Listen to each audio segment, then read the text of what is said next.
Buat kalian yang pengen pilih pekerjaan nantinya, saranku sih di bidang.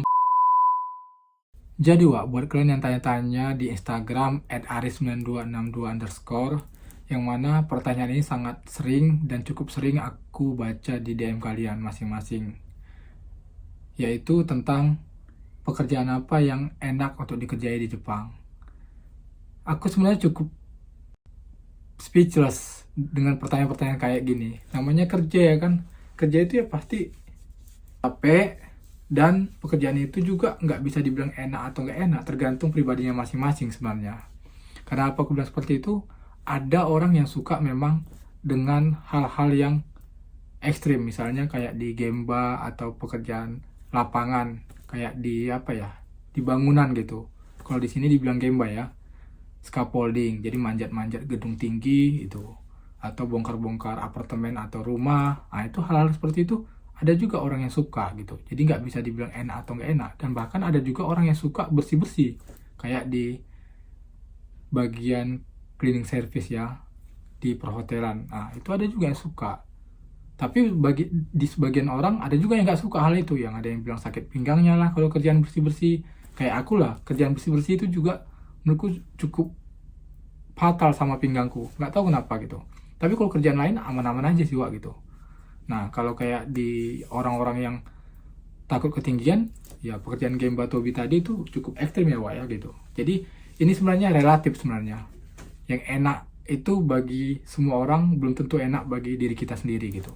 Nah, tapi aku mencoba untuk mencari jalan tengahnya, titik tengahnya, biar kalian bisa ada gambaran dan juga ada pertimbangan gitu tentang pekerjaan apa yang bisa kalian pilih saat nanti akan magang atau kerja di Jepang. Khususnya ini buat Kensuse atau Kensuse yang memilih jalur program swasta. Jadi buat kalian yang pengen pilih pekerjaan nantinya, saranku sih di bidang pengolahan makanan. Ini tak terkecuali untuk visa Tokutegino juga bisa. Buat kalian yang mengambil jalur visa Tokutegino, kalian bisa ngambil SSW pengolahan makanan. Saran dariku. Alasannya kenapa, Wak? Yang pertama itu hasil produksi. Misalnya kalian masuk di produksi pengolahan makanan onigiri, kerupuk, roti, sushi, dan lain sebagainya. Itu biasanya khusus karyawan itu dikasih harga yang cukup murah dibanding harga normalnya. Dan bahkan di beberapa perusahaan itu digratisin. Jadi cukup lumayan lah Wak buat kita pekerja-pekerja migran ini yang notabene pasti sangat berhemat untuk pengeluaran. Nah, kalau ada hal kayak gini ya ini cukup menarik. Bagiku pribadi ini menarik lah ya. Dan pastinya bagi kalian ini cukup menarik juga lah, bukan hanya bagiku aja gitu. Karena orang Jepang sendiri pun sangat suka tentang hal-hal seperti ini gitu. Jadi itu poin pertama kenapa aku nyarankan kalian untuk di pengolahan makanan. Yang kedua itu pastinya kita kerja itu di dalam ruangan. Nah, kenapa ini sangat enak atau sangat menarik? Khususnya buat kita orang-orang Asia Tenggara yang punya iklim tropis. Di sini aku bilang kalau di Jepang itu punya 4 musim. Musim panas, musim semi, musim gugur, dan musim dingin. Nah, musim dingin, di musim semi dan musim gugur itu suhunya sejuk dan semua orang pasti menikmati hal itu. Tapi di musim panas dan di musim dingin ini Wak, ini yang cukup ekstrim aku bilang. Makanya buat kalian yang nggak tahan dengan perubahan cuaca, ya aku sarankan ya pekerjaannya ya di dalam ruangan aja. Misalnya kayak di musim panas itu Wak, kalau udah panasnya sekitar 40 derajat ke atas, itu bisa jadi kita kena dehidrasi. Dan bahkan orang Jepang sendiri pun banyak yang jatuh sakit ataupun merenggut ataupun kehilangan sebenarnya. Jadi lumayan ekstrim lah di musim panas, di di musim dingin itu lagi. Dinginnya di sini bukannya dingin 10 derajat Pak, tapi bisa jadi minus. Kalau di tempatku aku pernah ngerasakan -7 atau -8. Itu lumayan dingin Pak. Bukan lumayan lah, cukup dingin lah untuk kita orang-orang Asia Tenggara ya. Sedangkan orang Jepang aja kedinginan, apalagi kita gitu. Makanya aku sarankan sama kalian, perhatikan jenis pekerjaan kalian usahakan kerjaan itu di dalam ruangan atau punya workshop gitu. Jadi biar nggak terlalu berasa kerja itu ngelawan cuaca atau iklim.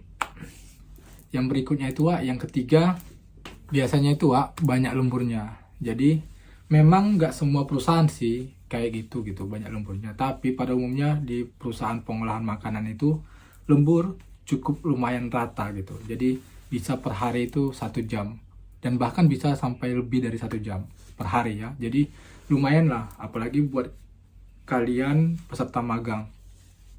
Gaji di Jepang itu Wak, udah disesuaikan dengan UMR wilayahnya masing-masing. Jadi biasanya itu juga per jam.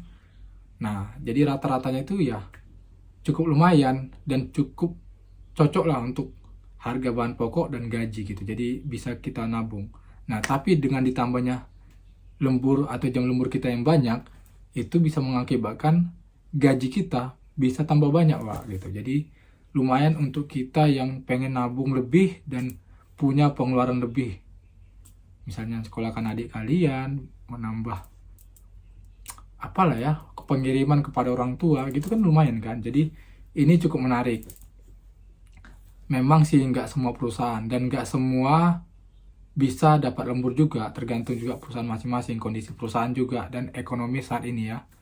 Yang mana sekarang ini ya tahu sendiri kan, ekonomi global cepat berubahnya dan bisa jadi ya gimana ya, aku juga sulit nerangkannya Wak. Tapi intinya masih lebih worth it lah kerja di pengolahan makanan ini. Dan berikutnya Wak, yang keempat itu hari liburnya yang lumayan teratur. Hari libur yang teratur ini gimana maksudnya?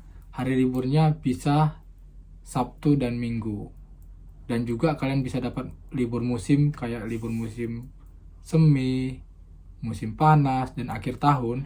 Itu ada Wak gitu. Jadi libur ini bisa kalian manfaatkan untuk bisa liburan ke tempat-tempat yang kalian sukai di Jepang. Tapi disclaimer Wak, nggak semua perusahaan juga memang bisa ngasih libur kayak gini, karena ada di beberapa tempat, misalnya kayak di perusahaan roti tempat aku dulu magang, itu nggak ada sama sekali libur-libur kayak gini gitu. Jadi libur itu ditentukan kalender perusahaan. Jadi libur musim dingin, musim panas, akhir tahun itu kita nggak dapat. Dan libur kita itu biasanya berantakan. Kayak aku dulu dapat libur itu hari Rabu Kamis, temanku Senin Selasa, dan satu lagi itu hari Jumat Sabtu. Nah itulah Wak, kami bisa satu apartemen itu 3 orang, itu bisa nggak ketemu dalam seminggu gitu. Jadi saking berantakan itu libur kami dan waktu kerja kami. Aku masuk malam, ada juga yang masuk pagi. Jadi bisa nggak ketemu dalam kami dalam seminggu. Ya itulah resikonya, nggak semua perusahaan memang bisa dapat libur teratur, tapi hampir semua perusahaan pengolahan makanan itu biasanya liburnya teratur. Jadi tergantung keberuntungan kalian aja lah ya gitu. Intinya yang beberapa poin tadi kan udah cukup lumayan kan, udah cukup membantu kalian untuk bersyukur. Selebihnya tinggal keberuntungan kalian lagi dan rasa syukur kalian. Dan berikutnya Wak, dan sekaligus yang terakhir adalah jumlah antara karyawan cewek dan karyawan cowok itu biasanya berimbang. Dan bahkan di beberapa tempat atau perusahaan itu lebih banyak karyawan ceweknya. Jadi khusus kita yang laki-laki ini sangat menarik. Apalagi buat pemagang yang biasanya kan masih muda dan belum nikah. Jadi bisalah sekalian nyari rezeki di Jepang, juga bisa nyari jodoh. Jodoh di sini bukan hanya orang Jepang aja ya Wak ya. Banyak pekerja asing di sini kayak orang Vietnam, Filipina, Kamboja, Laos, Peru, Brazil dan lain sebagainya. Ya bisalah kalian gebet kalau kalian jago dan punya semangat untuk mencari pasangan selain orang Indonesia. Dan ini juga bukan hanya khusus untuk orang Indonesia. Cewek-cewek juga, cewek-cewek Indonesia pemagang atau tokutegino berkesempatan bisa cari pasangan orang asing di Jepang. Jadi ini nggak mengenal gender lah keberuntungan ini gitu. Jadi buat kalian silahkan pikirkan hal yang aku bilang tadi. Kalau memang cocok silahkan ambil pengolahan makanan. Tapi kalau kalian merasa biasa aja sih bang, ya nggak apa-apa, aku juga nggak marah. Dan aku juga respect sama kalian yang punya pendirian dan passion yang berbeda dari yang aku ceritakan saat ini. Oke Wak geng, mudah-mudahan bermanfaat. biar nggak kepanjangan videonya, kita sudahin aja video kali ini. Gua Ari, cabut dulu, Wak. Ciao.